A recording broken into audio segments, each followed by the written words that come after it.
The shakeup raises big questions about how the Senate will handle corruption probes, the 2026 budget, and its role in restoring public confidence.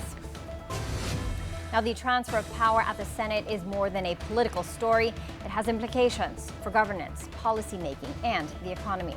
And with corruption scandals in flood control projects dominating the headlines, Senator Risa Hontiveros joins us now to discuss what this means, what this new leadership means for business confidence and national stability. Good morning, Senator, and thank you for being here with us. Thank you for inviting me, Ms. Mikey. Good morning. Good morning. Okay, let's get straight to it. Senator Risa, did you see the shakeup coming, and were you surprised by the speed at which it happened? I wasn't surprised by the speed. Actually, I think effective and beneficial transitions in the Senate have always happened, not over a protracted period, but in a reasonably short time, so that there's a little bit less pain and there's more continuity in the work of the Senate and what it contributes to the nation's development. I wasn't caught by surprise by the process because since we always say in the Senate, deliberative body kami, this was also a deliberative process.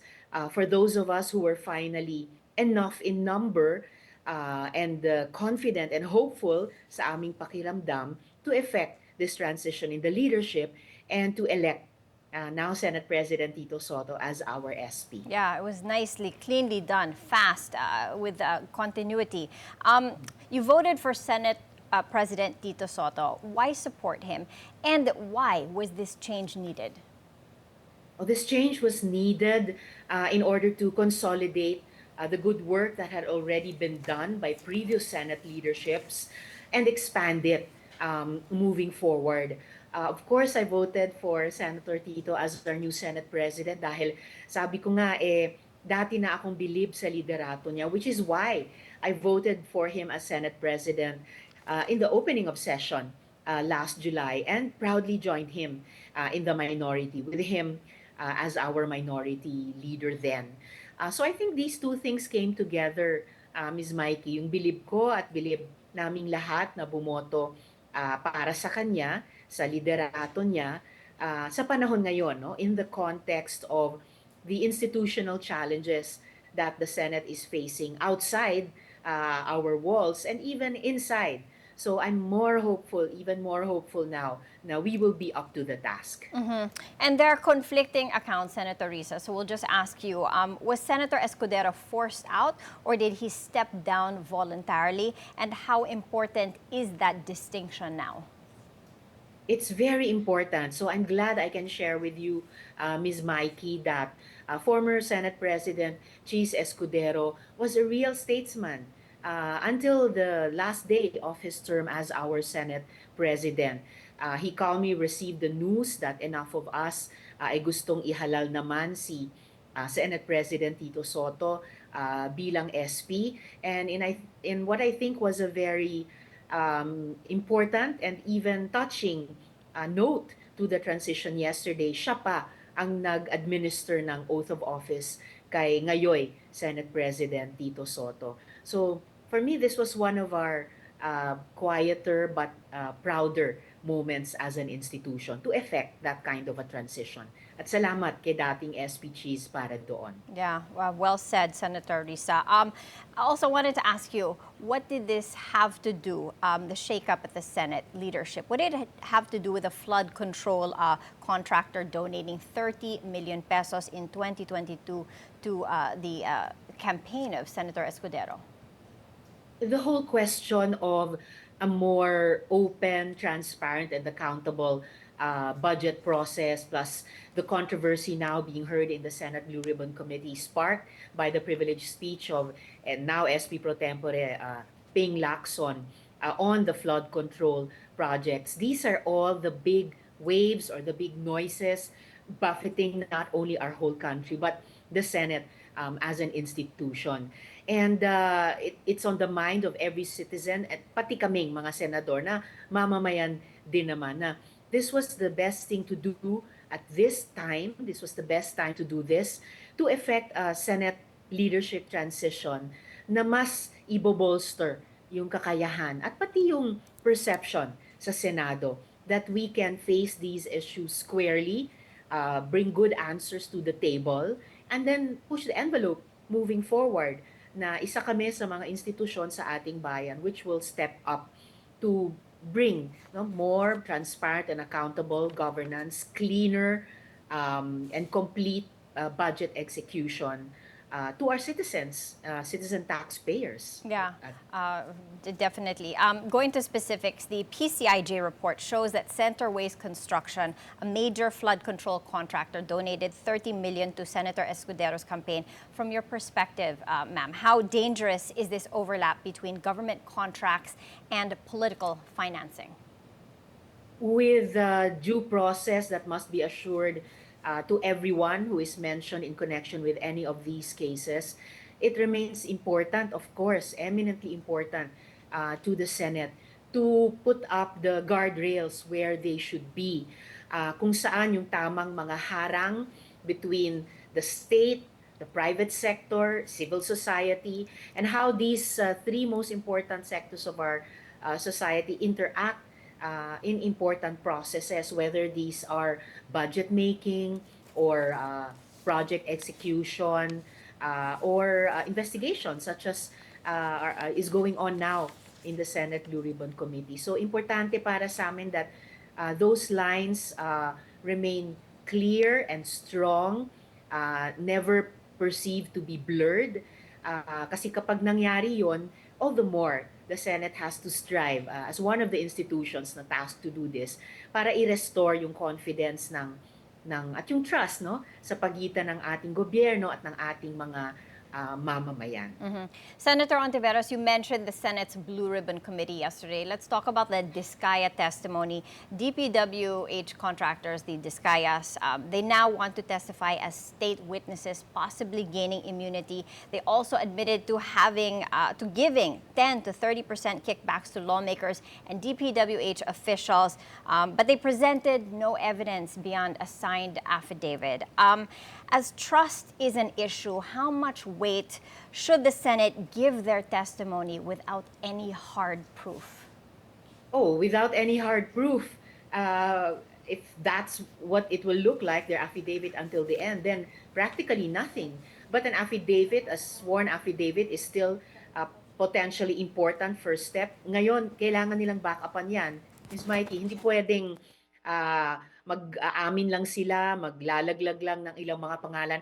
They have to show the evidence or present corroborating witnesses to the revelations they made yesterday against each and every one of those named individuals. Kailangan din kumpletuhin nila yung istorya nila.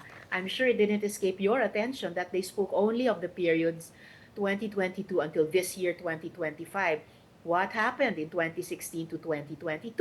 Kasi nauna nang inamin ni Sara Discaya in an earlier hearing that they began receiving big national projects and therefore also buying their luxury vehicles, etc. in year 2016. So there's still a big gap. They have to pedal back to the years prior, 2022. Yeah, absolutely. There's so much more that needs to be uncovered. This is really just the beginning. Senator Risa Hontiveros, the DOJ says that these stolen funds must be returned before the Discayas can become state witnesses. What are your thoughts on this, on them even becoming state witnesses? Okay, we've lost audio with Senator Risa Hontiveros. We're going to try to get her back. We're going to be taking a quick break right now. Business 360 will be right back. We're back with Senator Risa Hontiveros, and we were just talking about the Discaya testimony before we lost audio, but now we're back on, so let's get to it. Senator Hontiveros, the Discayas want to turn state witnesses. The DOJ says that they need to return stolen funds first before they can even qualify. What are your thoughts on this? Well, they have to follow what DOJ just said. Ang may hawak sa Witness Protection Program is the Department of Justice. And gaya din ng sinabi ni Akbayan Representative Chel Joc, no, hindi pwedeng basta-basta na lang magiging state witness na iisang affidavit pa lang na hindi pa nga naka-back up ng evidence. So they have to show the goods, no, the evidence, the witnesses, And if DOJ says return the money, then return the money before they can avail of the privilege of becoming state witness. Usually pa nga, Ms. Mikey, state witness are the least guilty, are the most innocent. I don't even know if you can qualify them as least guilty by a long shot. But okay, if they fulfill the requirements of the DOJ, then DOJ will make that decision. Correct. Well, it's a lot of funds to recoup before we even get to True. that point. The Diskaya couple named big names, including House Speaker Martin Romualdez and Representative Zaldico in connection with alleged insertions and unprogrammed funds for the flood control projects. Representative Ko is currently overseas receiving medical treatment. Senator, what's your reaction to these revelations? Well, as we were talking about earlier, Ms. Mikey, due process demands that every person mentioned in any of these allegations also must, and they've started to reply, speak up for themselves. And moving forward, the Senate Blue Ribbon Committee will try to dig deeper into the truth or lack of it in the Diskaya's revelations yesterday. And again, they have to back everything up with their evidence and any witnesses. But I guess what this shows us, Ms. Mikey, is that no one, not even or especially we who are in government, can escape scrutiny kapag ang mamamayan na ang nagtatanong. And I believe that's what we're seeing these days. Mga mamamayan, mga netizens, yung mga business organizations natin which have started to come out with a good number of statements this week, civil society, lahat naniningil.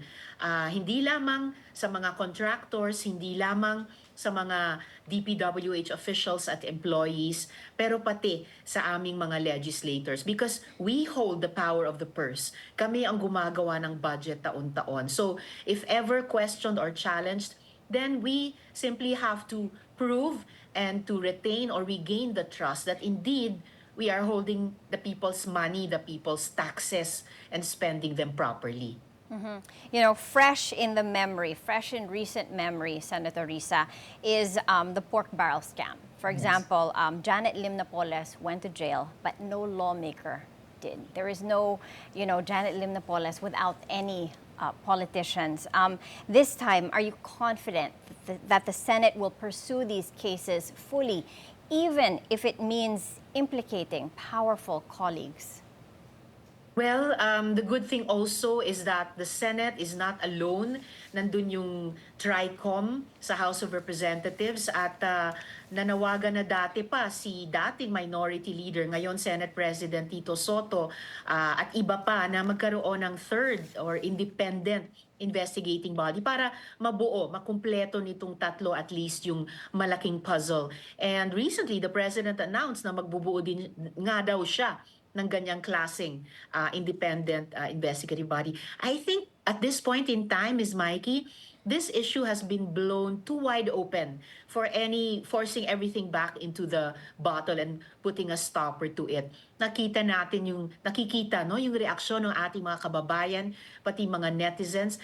I think nothing will be sufficient and nothing will satisfy our constituents other than as thoroughgoing an investigation as possible. And then yes, kailangan, I think Senator Ping also said this, kailangan meron talagang maparusahan. Not just one, as before, not just a few, as a few times before, but as many as possible na talagang mapatunayang culpable have to be tried in court, cases filed against them. And if found guilty, then they must also pay the price. Yeah, okay. 15 senators signed to remove Senator Escudero, cutting across party lines. What does this broad coalition tell us about the shifting alliances at the Senate? And, pushing that envelope further, with the opposition now in control of the Senate, the stage is set for a possible impeachment trial against Vice President Sara Duterte in 2026.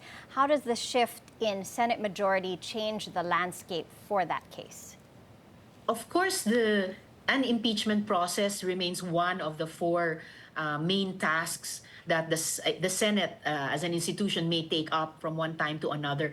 Pero yung current impeachment complaint against VP Sara is not only archived in the Senate, pero dumadaan pa sa pag-consider ng Korte Suprema ng motions for reconsideration. So, if and only if and when the Supreme Court reverses itself and gives way to the motions for reconsideration, then and only then na pwede naming debatihin ulit sa Senado at kung kaya makakuha ng majority vote to remove it from the archives to which our colleagues consigned it before. Doon lang kami makaka-move forward if ever on that. And it's similar to our other work right now.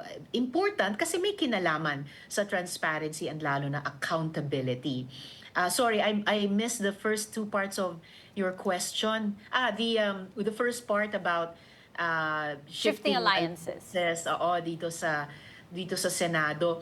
I would actually be glad if it were a bit harder because to mean that mas nagkakaroon tayo ng political party system, but it was important as you observed na marami sa amin mula sa iba't ibang mga partido came together with that desire to support the leadership of former Minority Leader Tito Soto as our new Senate President, with all the potential and hope it represents to move forward collectively as an institution. And the middle part of your question, Ms. Mikey? That was okay. You covered it Yeah. already. But there's one more question before we let you go. We're right. kind of out of time. As the country looks for credible leaders to restore trust in our institutions, many are wondering if you'll be running for president in 2028. Is that a possibility that you're considering? The certainty is that I'm working to unify the opposition and for us to come up to agree on a process of selecting our standard bearer and full slate. So president, vice president, full Senate slate, as many district and party list reps as we can run, and as many local government officials as we can run within the ambit of the opposition. Yung pala, I won't presume to speak for everyone in the new majority that each and everyone considers himself or herself majority. I mean, opposition. Pero ako, Ms. Mikey, I'll continue to work on strengthening the opposition. And kung sino man sa amin ang magiging standard bearer, we're all open to that. Pero kung sino man sa amin ang magiging standard bearer, basta para sa akin, we will be united at that time. All the best to you and your colleagues at so the much. Senate, Senator Risa Hontiveros.